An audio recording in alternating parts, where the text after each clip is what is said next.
नमस्कार आप सभी को। मेरा नाम साकेत सिंह गौतवंशी है।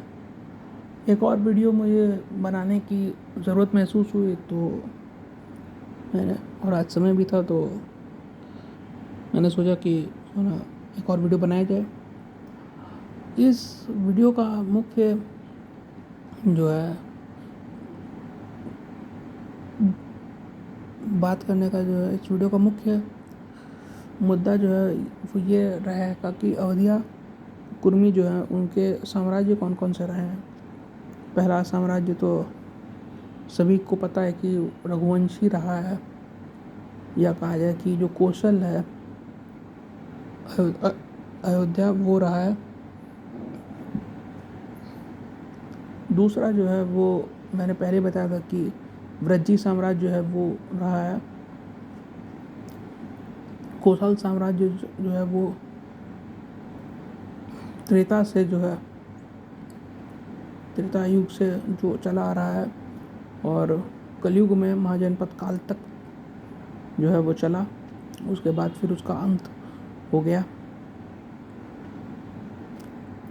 वृज्जी साम्राज्य जो है उसमें जो लिच्छवी हैं और अन्य 8 क्षत्रिय जातियाँ जो हैं, या कहा जाए कि 8 क्षत्रिय जातियों में से एक लिच्छवी जो थे वो हम ही थे। और भी अन्य जो सूर्यवंशी क्षत्रिय हैं जैसे ज्ञात्रिक, उग्र, भोग और अन्य जातियों में से तो अवधिया जो है वो लिच्छवी रही है। तीसरा जो है वो तीसरा साम्राज्य जो है वो हमारा रहा है गढ़पंचकोट, जो कि बंगाल में पड़ता है, पुरुलिया राज्य में। और इसकी संस्थापना दामोदर सकवार जी ने की थी। और ये अवधियाओं का साम्राज्य है। इसका ये बड़ा एक कहा जाए कि एक ठोस सबूत है या एक प्रूफ है कि वहाँ पे आज भी जो एक पहाड़ी है जिसको अयोध्या पहाड़ी जो है वो नाम दिया गया है। अब अगर ये अवधियाओं का जो है ये अवधिया कुर्मी का जो है ये साम्राज्य नहीं है तो ये किसका है कि बंगाल में होने के बाद एक पहाड़ी को मुख्य तौर पे अयोध्या हिल्स कहा जाता है। तो ये 100% प्रूफ है। और कहा भी जो है वो यही जाता है कि अवध के ही जो है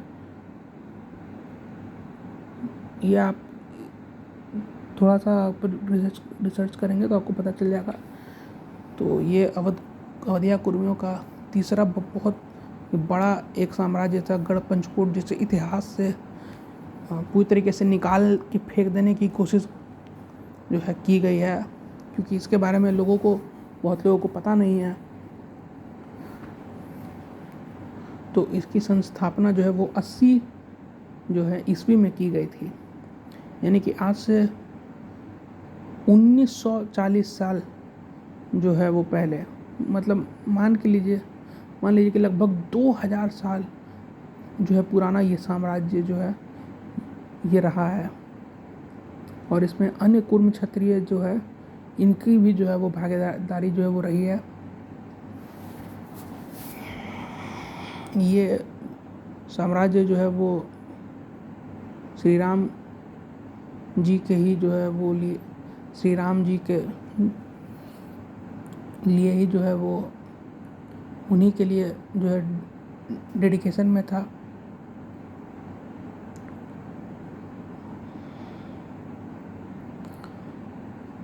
तो और इन्हीं के जो पहले राजा जो दामोदर हैं, सखवार हैं, जो दामोदर शेखर हैं, उन्हीं के नाम पे जो दामोदर नदी है बंगाल की वो भी इन्हीं के नाम पे पड़ी हुई है। ऐसा इतिहास में कहीं नहीं हुआ है कि किसी राजा के नाम पे कोई नदी पड़ी हुई है। तो आप इस चीज़ को देख सकते हैं कि हम कितने शुभ जो है हमारा कुल है या नाम है या हमारा ख़ानदान है कि हमारे नाम पे नदी जैसी एक पवित्र चीज़ जो है वो पड़ी है, नाम पड़ा है उसका।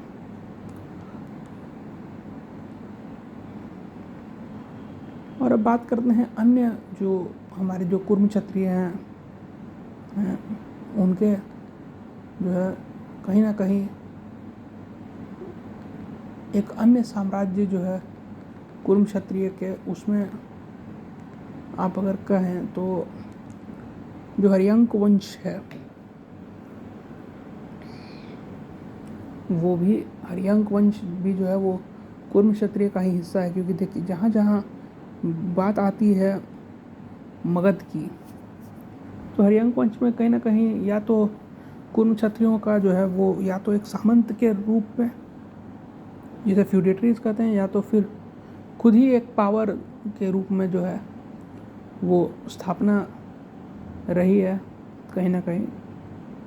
और जो मौर्य काल था, मौर्य काल में भी अवधिया कुर्मी जो है वो मौर्यों के जो है वो एक बड़ी ताकत के रूप में जो है वो थे उस वक्त। इसका इतिहास में ये भी है कि अर्थशास्त्र में कि चाणक्य जो है उन्होंने अयोध्या जो है वो उस टेरिटरी से, मतलब वहाँ के जो है अयोध्या के जो कुर्म क्षत्रिय थे, वही जो अवधिया हो गए हैं, अवधिया कुर्मी, तो वो एक उनके बारे में वर्णन किया है कि ये बड़े मौर्यों के जो है वो शक्ति, मौर्यों को जो है ये शक्ति प्रदान करते हैं अपनी सेना से, और मौर्य साम्राज्य के साथ रहे हैं।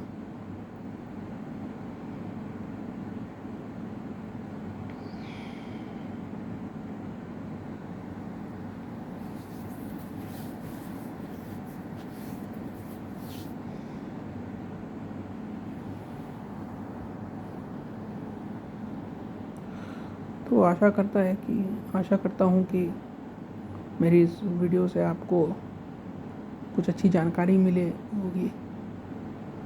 इस वीडियो को शेयर करने की कोई ज़रूरत नहीं है। हाँ, बस अपने वर्ग को जो है आप सजग रखिए, और ऐसे ही जो है कुर्म क्षत्रिय मेरे अन्य भाई,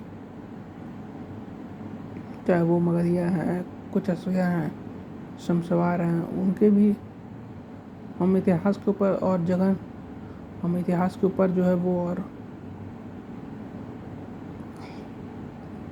प्रयास कर रहे हैं इतिहास निकालने का। अब जैसे मगधिया कुर्मी हैं तो उनका जो है वो मगधिया या जो कुचस्या कुर्मी हैं उनका संबंध कहीं ना कहीं जो वेलमा कुर्मी हैं उनसे कहीं ना कहीं मिलेगा, जो कि जमींदार जो है वो थे, जो कि मगध के समय में जो है मगध के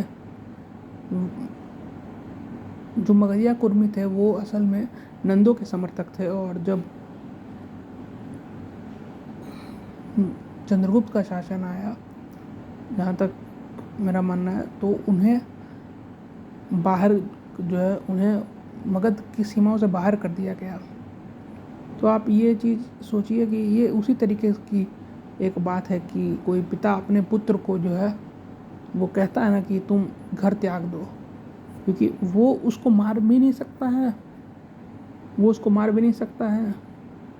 और उसके साथ रह भी नहीं सकता है। तो मतलब मान के चलिए कि एक टाइप का प्रकार का विश्वासघात ही रहा है। तो आप सोचिए कि उस समय कुर्म क्षत्रियों का जो है वो क्या स्थान रहा होगा। क्योंकि अगर जो लोग कहते हैं कि ये तो ऐसे वैसे हैं, तब तो उन्हें तो फिर फांसी की सज़ा या वैसी सज़ाएं देनी चाहिए थी जो कि लोग अपने जो है जैसे चोर उचक्कों को देते हैं। लेकिन कुर्म क्षत्रियों का स्थान ही वैसा था कि उन्हें ऐसा कुछ कांड किया भी नहीं जा सकता था। इसीलिए शायद चाणक्य ने उन्हें देश निकाला जो है कहा गया होगा। वैसे आपने पद्मावत में देखा होगा कि जो राजगुरु था उनको देश निकाला का जो है वो दे दिया था आदेश। तो इसी प्रकार से जो है वो कुर्मी जो है वो मगधिया या जो कुचस्या हैं वो होके आए, और अन्य जो कुर्म क्षत्रिय हैं वो उनकी एक शाखा तेलंगाना या वाइजैगनम पहुंची और वहाँ पे आज भी उनकी लगभग इतिहास में आप उनका इतिहास देख लीजिएगा। उन्होंने भी कई लड़ाइयाँ लड़ी हैं और उनकी भी बहुत सारी जो है वो स्टेट्स जो कहते हैं ना, उनके भी राज्य रहे हैं।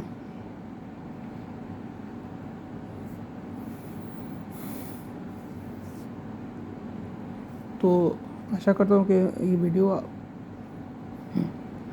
अच्छी रही होगी और आपको जो जानकारी दे पाया हूँ उससे आपको अच्छा लगा होगा। तो जय श्री राम, क्षत्रियों की जय, जय रघुवंश, राजन्यों की जय।